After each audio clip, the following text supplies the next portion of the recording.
Hey everyone, it's Vendor 98 and my guest.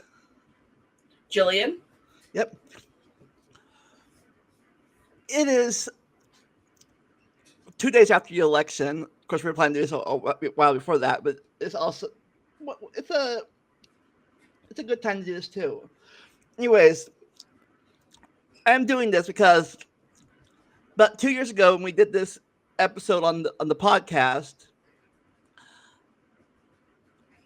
one my voice was very soft for some reason, and by had mic issues or the way I was started recording through Restream, my mic was low there, so stuff happened there. And two,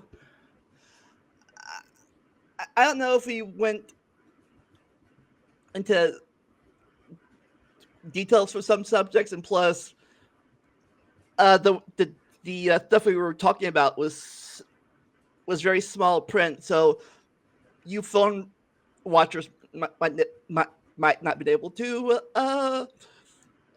read them. So this is our redo of it. Hopefully you enjoy. All right, Though I so will be that person and say that I personally have a pocket constitution that I got from the ACLU. yeah, Jillian's voice in the last episode was clear as day. You all could hear her. I guess it was just a good thing because she's the main brain here. But all right, Constitution. We talked about this a little bit on our articles, the Articles of Confederation episode. But why do we need Constitution for? Because the Articles of Confederation were terrible. Because it turned out you could not run a country on them. The Articles of Confederation were basically put into place after the Declaration of Independence in the Revolutionary War era, when we were trying to somehow be 13 countries but also one country. And that's been, as is evident, the big struggle of our country for, nearly 250 years now, is, are we one country or are we a bunch of little countries? And the Articles of Confederation really made it 13 separate countries that were, 13 countries in a trench coat, basically. Yeah, and you think it's hard to get things done with two parties that fight that are polar opposites and politically fighting all the time. Imagine those 13 different opinions trying to agree Yeah. to anything. And each state had an exactly equal vote regardless of size and population, and communication was a lot slower then than it is now, and travel was a lot slower, so people didn't leave their hometown very much less their state. I mean, I would imagine if you were from Rhode Island, you were more likely to leave your state than if you were from, New York or Georgia. But even there, people didn't really travel much, so you didn't have as much of a feel for the needs of other places. So you get this huge conflict, and nothing ever got done, and the country literally had no way of raising money. They were basically dependent on donations. It's like all 13 states were paying into the Patreon of the state government, and if their Patreon didn't clear, oh well. And nobody's Patreon ever cleared because nobody ever wanted to give money. And also, unlike today where you need a simple 51% or a 2/3, you needed all 13 to agree. Yeah, you needed unanimity in a way that was just not possible. And, speaking of Rhode Island, they really like to throw their weight around because they're so small. They liked to veto things because they could, because then people had to listen to them. It was not a good system. And technically, the Constitutional Convention did not have the authority to write a constitution. They were supposed to reform the Articles of Confederation. But the Articles of Confederation were so inherently broken that they just threw them out and started over.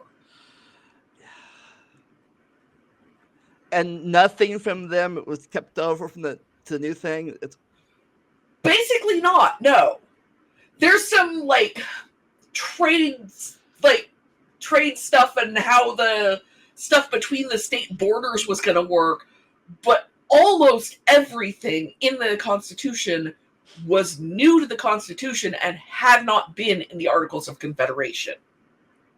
Yeah, I heard people today call it's called like federalism. Was that a new thing? Yeah, federalism was the idea that there should be a government that controlled the country and that it should have power. And I'm sure there were Federalists before. From what I know of Alexander Hamilton, he was a Federalist before there was a word Federalist. He actually thought they should throw out state boundaries, that there was no need for them. But mostly, people thought of themselves as citizens of their state. And just to be clear, that doesn't change with the Constitution. Arguably, that changes with the Civil War, which we'll get to when we get there. But the idea of the United States of America as a country really only starts under the Constitution. Would have been nice if we could have changed the name while we were at it, but what do you do? Yeah. Yeah, the only thing that sounds like federalism is the old term of feudalism. That's totally different things. Yeah. All right. So, anything else you want to say about this particular intro topic? It's worth noting that most of what we know about what happened at the convention comes because James Monroe kept a diary. Would that be the federal? Sorry. I say, would that be the Federalist Papers? No, he actually kept a diary, at the time, while the Constitutional Convention was happening, he wrote down a journal at night of what had happened that day. And they didn't keep minutes because they weren't doing what they were supposed to be doing, so they didn't want anyone to know what happened in case it leaked and people found out. But Monroe kept a diary, and that tells us, assuming Monroe to be a reliable narrator, which is not 100% a reliable assumption, but that's what we know of what happened, is what he said happened from day to day. One last thing: how they agreed to get everyone together to even quote pretend to amend this? Well, everybody knew it was broken. Even Rhode Island really knew it was broken. So there was a Continental Congress that started even before the Articles of Confederation. That's who passed the Declaration of Independence. And so it was decided in the Continental Congress that they should do this. And each state sent their delegates. I believe there was one state that didn't send any delegates. And I will look that up just real quick. But they sent their delegates, and they all got together in a room and argued a lot. So they sent their delegates, and the delegates got together and talked things over, and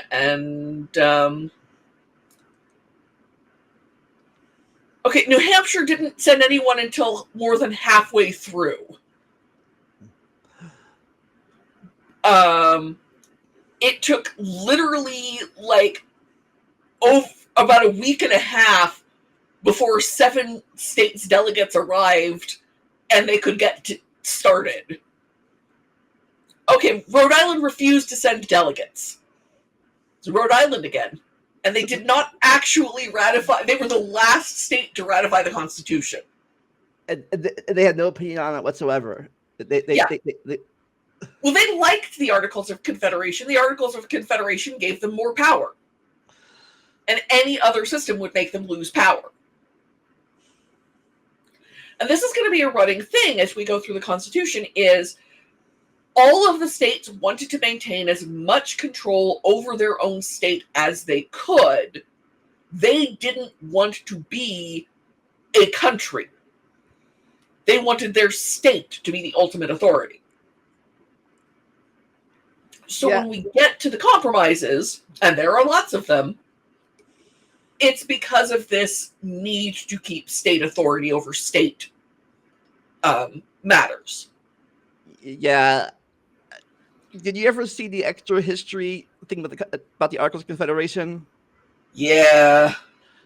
It's like, they talked about how the old people in the first part of the revolutions liked the Articles, but the people that are fighting in the war and stuff, the younger people are like, this ain't working, man.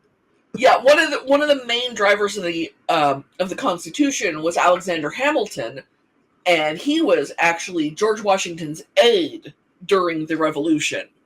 And a lot of the signers of the Declaration were just off doing other things at the time. You know, Jefferson was in Paris. The only person, I believe, who signed both was Ben Franklin, who was also the oldest to sign both. He was the oldest person to sign the Declaration. He was the oldest person to sign the Constitution. So he'd been around for a while. All right, so I think that's all for the intro. We're going to deep dive later. All right. We'll see you in the next part. Mm-hmm.